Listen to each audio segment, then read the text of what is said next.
Hello, everybody. It's my pleasure to introduce Udo Seifert, who will talk on the title of Thermodynamic Inference, Principles and Applications. Please start. Thank you, Ken. So let me share the screen.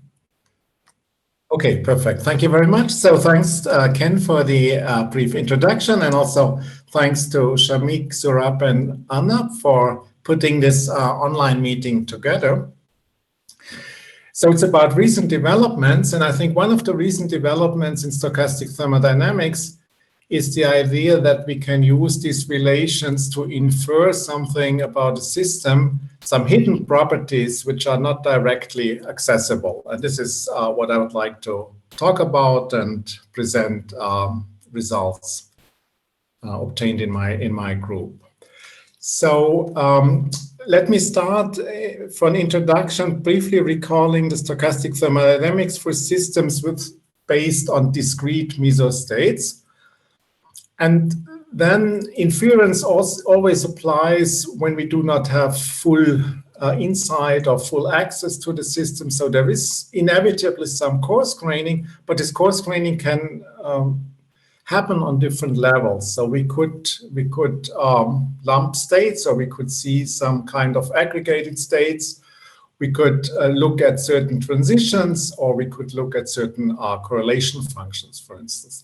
And then for inference, we need theoretical tools. One is arguably perhaps so far the most prominent one is the thermodynamic uncertainty relation. More recently, people have investigated what you can infer by using waiting time distributions between transitions. And if time permits, I will talk about using coherent oscillations for inference. So let me start with actually what I think is a beautiful experiment, which shows that the basic assumptions of stochastic thermodynamics can be found in real systems. So this is a work in Matthias Reeves' group in Munich some 10 years ago, and they were looking at meso-states of a small protein or peptide called calmodulin. And you can put this peptide between tweezers, or you first attach linkers to beads, and then these beads are subject to optical tweezers. So the idea is that by fixing the distance between these tweezers, you can apply a constant force to the molecule, and you can measure very well the length of the molecule by looking at the distance between the bead and the center of the tweezer. And what you then see, these are time traces here. This is just an elongation of the molecule at a fixed pretension, i.e. a fixed distance between the tweezers. And you see then jumps between different configurations. And overall, they could observe 6 different, what I call meso-states. So there's one, which is the unfolded state. There are partially and misfolded states. And then there is what they call the native state, consisting of these 2 spheres, the red and the blue sphere. Now they can measure waiting times, transition times. I don't want to go into the details of this data, but the outcome is that on the level of these 6 meso-states, the dynamics is Markovian. And for a given force, for instance, here you can see almost all states, and this is the probability of observing a state at a fixed force, which means in equilibrium. So this is, in a sense, a paradigmatic system, and I will come back to it later. So the general idea of stochastic thermodynamics with discrete meso-states is that we can observe the transitions between these meso-states as just described. Of course, many microstates contribute to each of them, but their dynamics has to be fast. And then on the level of the meso-states, we have this kind of master equation with transition rates Kij. Now, in equilibrium, the ratio between these rates can be extracted from such time traces as the ratio of the residence times. And then we can identify a free energy difference between 2 meso-states I and j as given by the relative time the system spends in each of these states.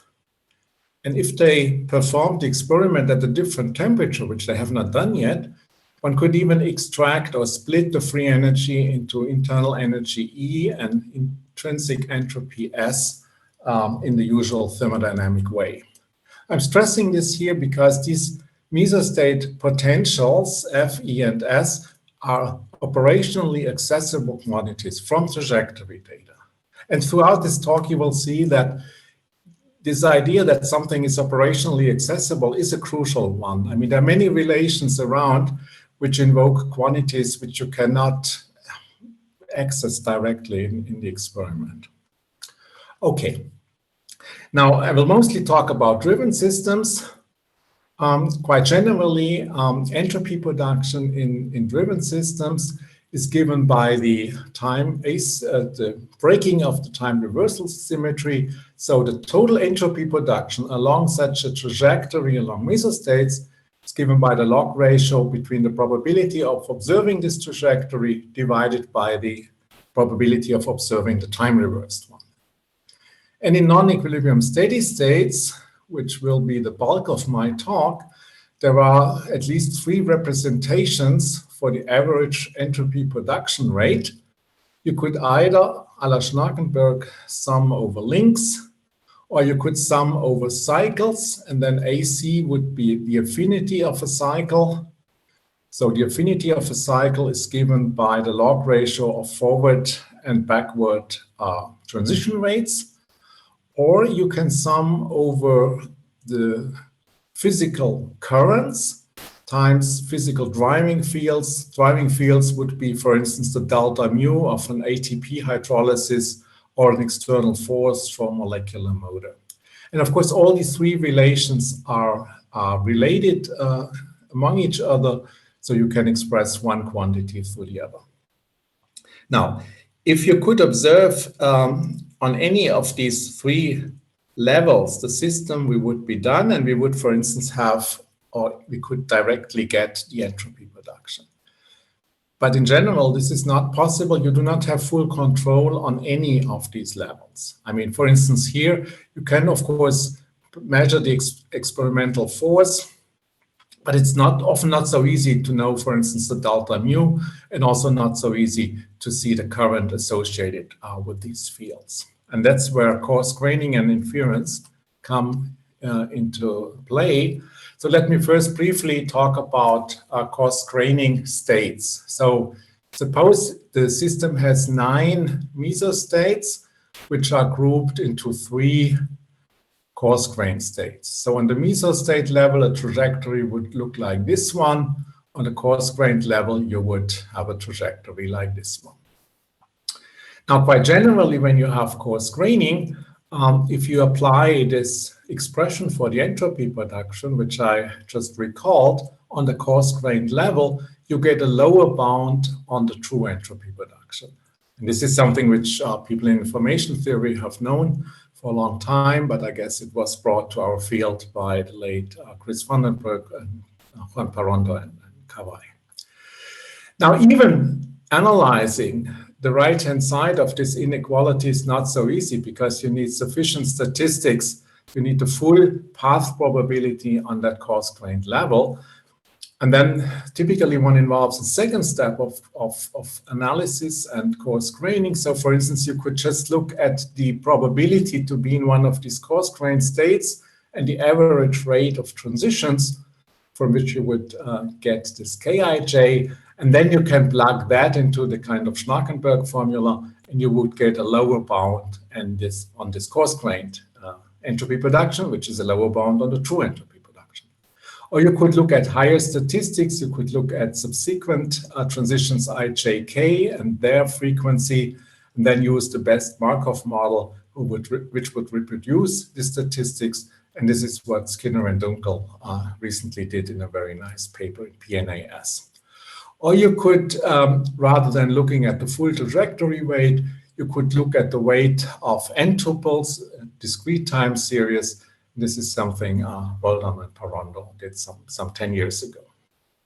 Okay, now I want to make a general remark about such inequalities relating entropy production to something which, of course, it's a kind of trivial remark, but I think it's important to keep that aspect in mind. So whenever you have an inequality where the entropy production is larger than something, you can read this inequality in two ways. First, if the something is experimentally accessible, you get an operational lower bound on the entropy production.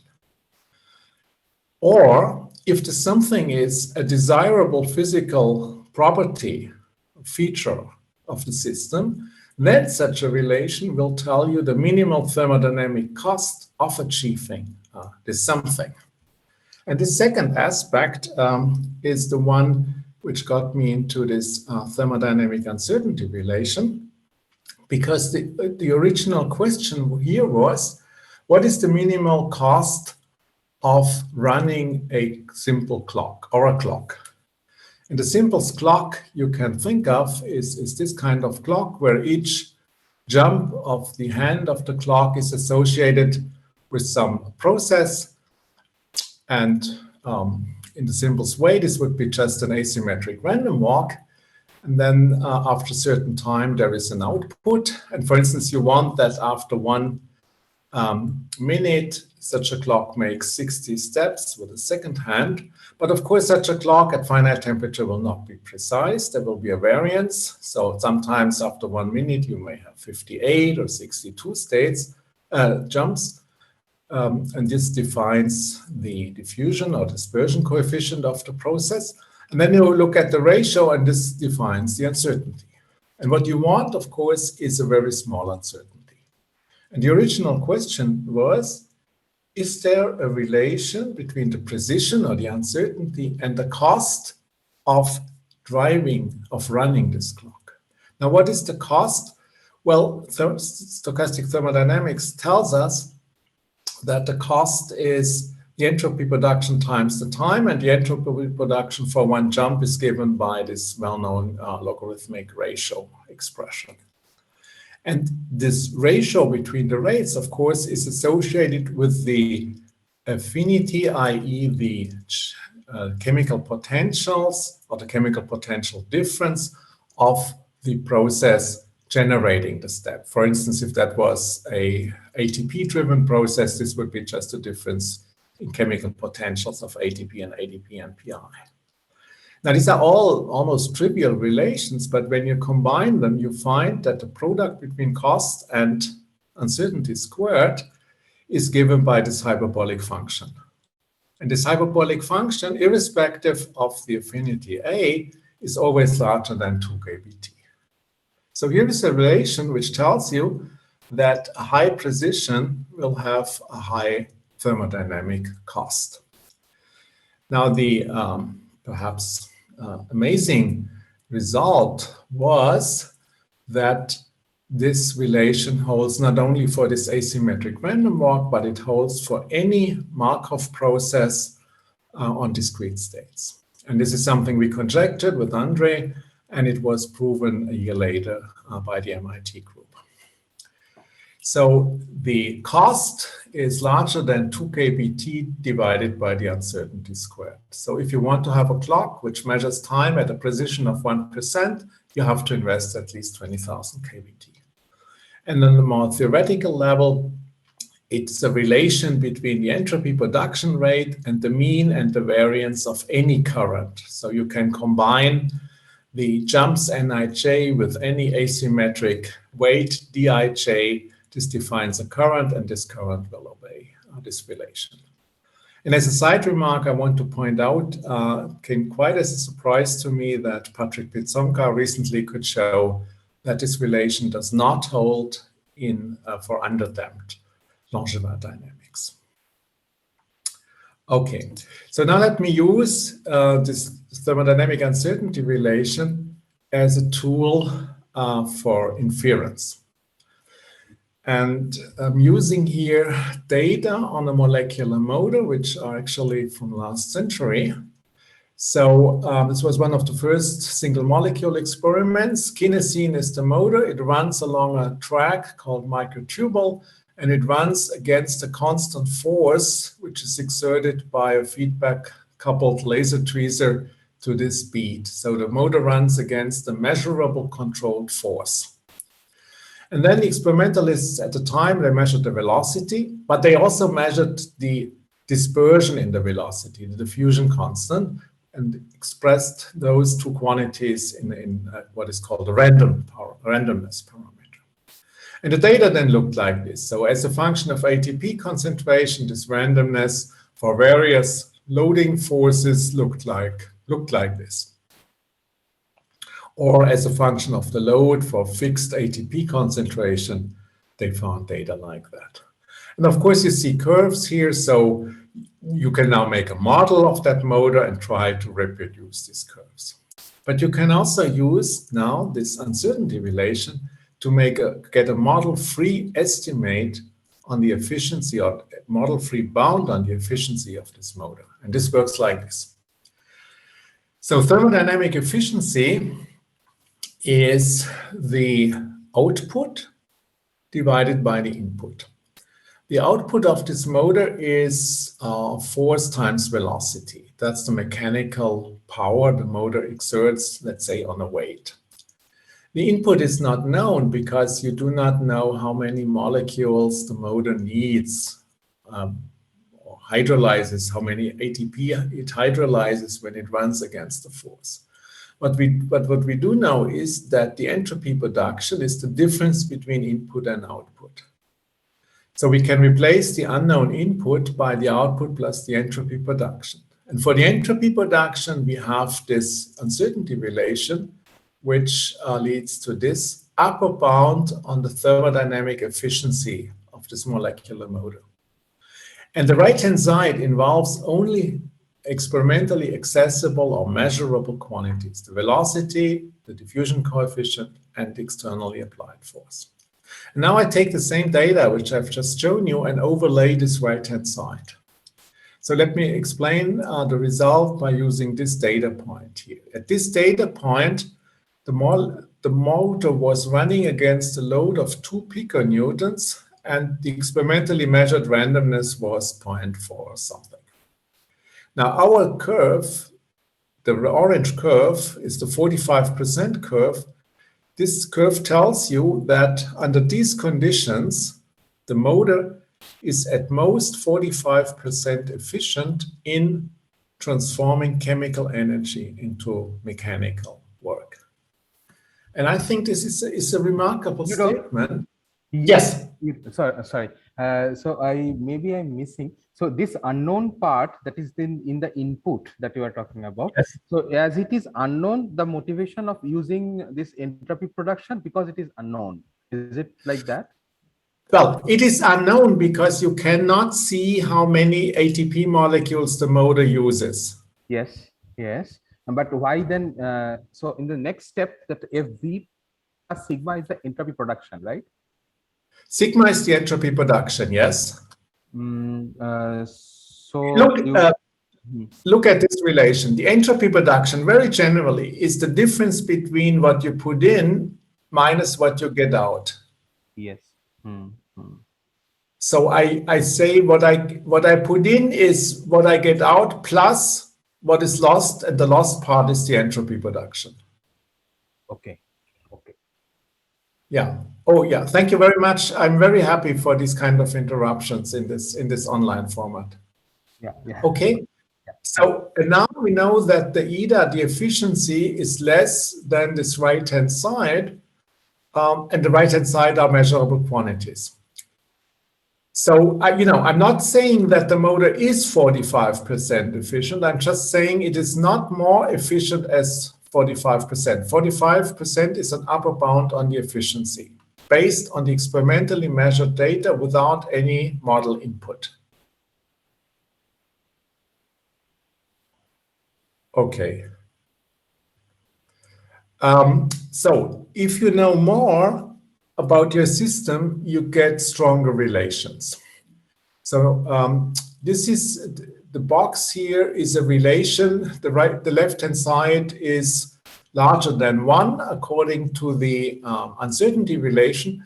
But if you know the affinity of the cycles in your system, A is the affinity, and n is the number of states. So if you know that for all cycles, there is this stronger relation we derive. That's a kind of refinement of the uncertainty relation, where A over n star is now the smallest number over all cycles, affinity divided by number of states. So how can you use that? Perhaps many of you know about the Michaelis-Menten reaction. So in Michaelis-Menten, an enzyme binds a substrate, transforms it into a product, and releases the product. If you know and this typically will cost a delta mu of an ATP hydrolysis. So if you know, for instance, the delta mu, then you can translate this boxed relation into a bound on the Fano factor. So if you could measure the output, the number of products and their dispersion, you know that the Fano factor is larger than, again, this function here, where little n is the number of products synthesized in a cycle, capital N is the number of states. So suppose you would measure a Fano factor of, I think it was in this blue strip here. So if the measured Fano factor as a function of delta mu is in this blue strip, you would know that the simple Michaelis-Menten is not realistic for this kind of enzyme. Because in this more complicated scheme where the enzyme could bind two substrates, could release one, could release both and go back here. Here is a cycle with 5 states where only one product is generated. So this would lead to a smaller number here. And if your experimental data were below this upper line, the upper boundary of this blue path, you would exclude Michaelis-Menten. I mean, this region is not too big. That's not my point. My point is that when you have additional information about the affinity and the number of states, you get stronger relations than this uncertainty relation. Okay. So this was for non-equilibrium steady states. The question now is, what happens when you have time-dependent driving, as we have seen, for instance, in Jung Park's talk this morning. So now assuming a network where the transition rates are time-dependent, and they are time-dependent through what is called a driving protocol lambda, and I assume that the experimentalists can change the speed of the driving. So there's a speed parameter, red v, which measures how fast an experimental knob is turned.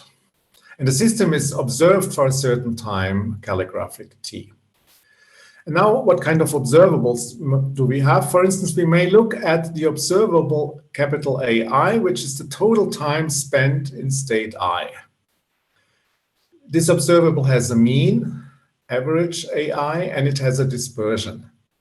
And when we look how that mean changes with the speed parameter and with the observation time, we get this kind of relation, where the right-hand side is the total entropy production. Here we have this modified, this operator is new. We don't have this kind of operator when we have the uncertainty relation, but now we have to look in this time-dependent situation, how does that mean change with observation time and with speed? And when left-hand side is experimentally accessible, it will yield a lower bound on the entropy production. The same relation holds if we just look at the observable, whether or not the system is in state I at the final time.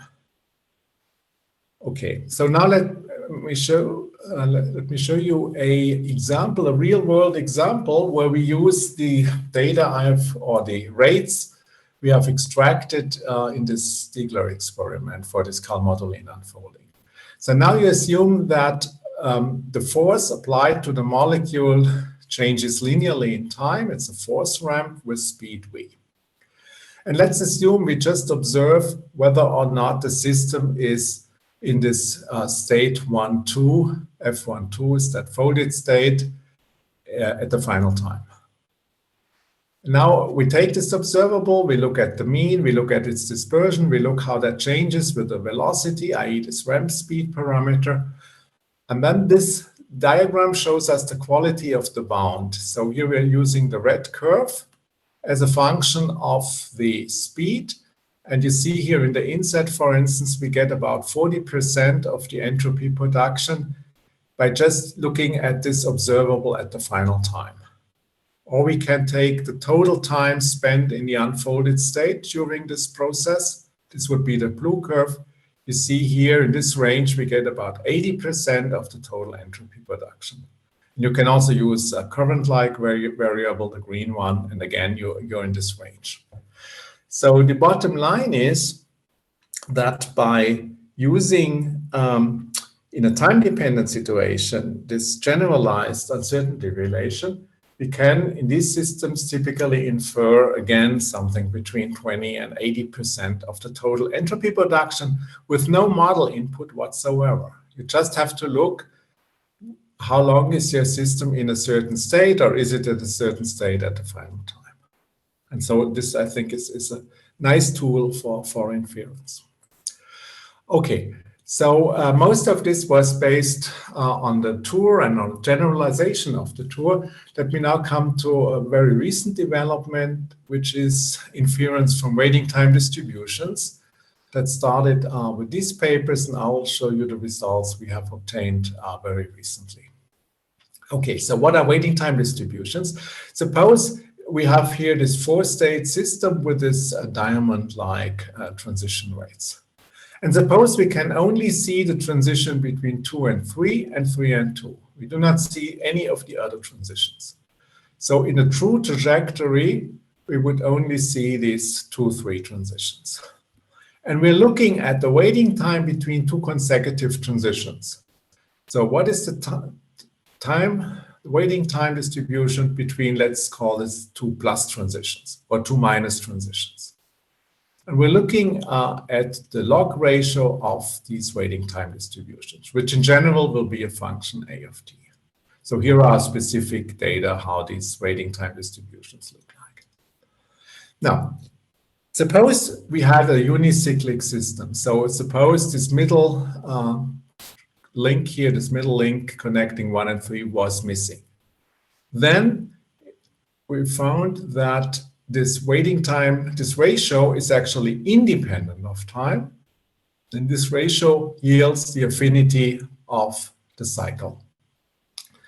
So in that case, it's just given because it's independent of time. It's just given by the log ratio between the probability for a plus transition after a plus transition and a minus transition after a minus transition.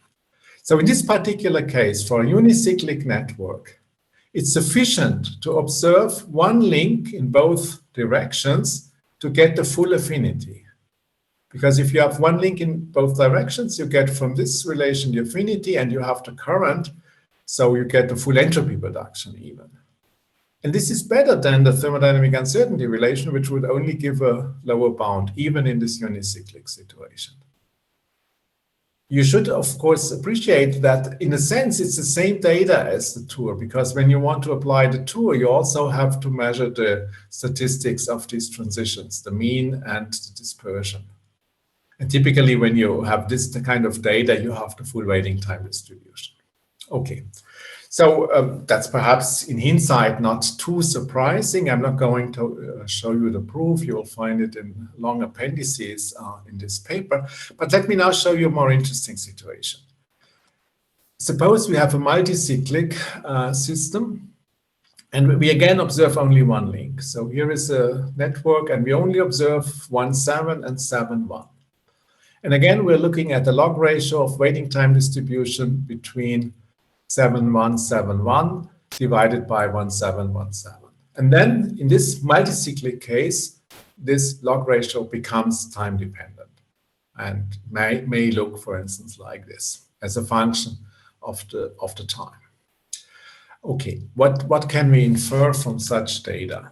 First of all, for the short time limit gives the affinity of the shortest cycle to which this link contributes. So the shortest cycle is this 3-state cycle, and the limit of this a function for t to 0 gives precisely exactly that affinity. Moreover, these curves typically have a minimum and a maximum. And it turns out we can prove that the maximum of this curve is a lower bound on the maximal affinity of any cycle to which this bond contributes. And likewise, the minimum is an upper bound on the minimum affinity of any cycle to which this link contributes. Again, in order to assess the quality of this bound, we have simulated many networks. And typically, again, we get quality factors, i.e. sharpnesses of the bound between 10, 20 and 80% typically. So this is now a tool where you can use, or where you use just the waiting time statistics between one link in such a multicyclic system. Now, suppose, and this is the third example, suppose you observe several of these links. So in this case, you have mean transitions, mean rates of an I transition. So I is 1,7 or 7,1 or 5,4, 4,5, new I. And you have waiting time distributions between consecutive transitions. So for instance, you could look at the waiting time between a 1,7 and then a consecutive 5,4 transition. So these are I and J now denote transitions. So I is 1,7, J is 5,4. We can prove that when you sum and integrate over all these quantities in this fashion here, you get a lower bound on entropy production. Moreover, this lower bound is an equality if all theCij's divided by the reversed ones, J tilde, I tilde, are time independent. So in this case, you even have an operational criterion that you have recovered the full entropy production. Whenever these ratios between forward waiting time distribution and backward waiting time distribution, whenever this ratio is, all these ratios for all links is time independent, then you know that you get the full entropy production. And the physics behind it is what you need to get the full entropy production is you need at least one link in each fundamental cycle. That's the basic physical idea behind this strategy and behind the fact that this inequality can become an equality. And this is the generalization of what I said for a unicyclic system. For a unicyclic system, it's sufficient to observe one link. In a multicyclic system, it would be sufficient if you had each chord in this Schnarkenberg decomposition with fundamental cycles. Okay, so much on what you can infer when you have access to transitions or to few transitions, to a subset of transitions, but you now include not only the mean and the variance, but you look at the full waiting time statistics between such transitions. And my last topic is inference or cost, because this dual aspect of such relations from or for coherent oscillations. So the background is that, as you all know, there are biochemical clocks in our cells, or the cells of most organisms. And the famous one, of course, are these circadian clocks, which measure time and which have, some 20 years ago, been reconstructed, for instance, for the cyanobacterial system. So this is what is called the Chi system. And if you reconstruct those in a test tube, you put these proteins together with ATP input, and then you look, for instance, at the expression level of one of these proteins, you find typically these kind of oscillations. Okay, so these are non-equilibrium steady state conditions. The system is not periodically driven, but when you look at the expression level, you find these oscillations. Now, of course, what you want is not only oscillations, but you want that these oscillations keep their phase. This is or their coherence. Okay, and then again, there's the same question as always. Is there a minimal cost for having a long coherence? And this is what we looked at with my PhD student, Lucas Oberreit and Andre Barato, in these two papers. So again, we're just looking at the symbol system. So we take this asymmetric random walk, but now we're looking at a correlation function. So we're looking at the correlation to be in state 1 at time t, given we have started in state 1 at time 0. So this is such a correlation function, and that decays like this in a system where we have 100 states, not just 3 as shown here, but 100 equivalent states. The overall affinity is 200. And you see that this phase coherence decays on a scale of about 4 transitions. And this is this Excuse me, Udo. Please, Ken. You have 5 minutes, including discussion. I have 5 minutes, including discussions. Thank you, Yes. Ken. I will speed up. Okay, but I've only 2 more slides anyways. Okay, so the coherence is lost. You can express this coherence through the ratio between the imaginary part and real part. For the asymmetric random walk, you can calculate it. And then you find that the cost per coherent oscillation in the asymmetric random walk is bounded by 4 pi squared times n. N is the number of coherent oscillations. If you have longer coherence, each single oscillation will cost more. We cannot prove that this is true for any network. We have done a lot of numerics. It's our conjecture. Everybody's invited to prove it. We have looked at a real-world example, certain model for this Chi-C system. This is the bound. These are the data. They are about a factor 3 off, but overall that looks quite reasonable. So let me come to the acknowledgements. So this is uncertainty relation work was with Andre Barato, Patrick Pizzonka, and my current PhD student, Timur Koyuk. Waiting time distribution is Benjamin Ertel and Jan van der Meer, my grad students, and coherent oscillations, again, Andre and Lucas. Thank you very much, and I'm looking forward to a few questions. Thank you very much, Udo. Hello? Please go ahead. Okay. So is this waiting time distributions, is this one for any generic states, or in case we have some kind of absorbing states in between, then also it works? Or? Well, you see, when you have absorbing state, the entropy production is infinite because you do not jump back. Yeah, yeah. So, is this a special case, or can it be included into the theory, or? We haven't done that yet. I mean, you may be able to do something like what people have done for absorbing states, that you take out the last transition. That may be possible, but we haven't looked into this yet. Okay. Isaac? Yes, I have a question about this coherent oscillations.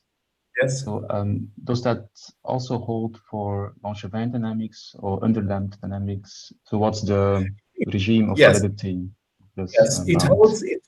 Yes, it holds for overdamped Langevin dynamics because this can be discretized. It does not hold for underdamped Langevin dynamics because even if you take that underdamped harmonic oscillator, you have coherence at no cost in equilibrium, right?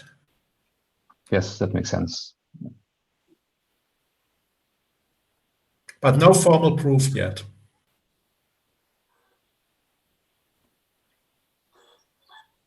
Is there any other questions?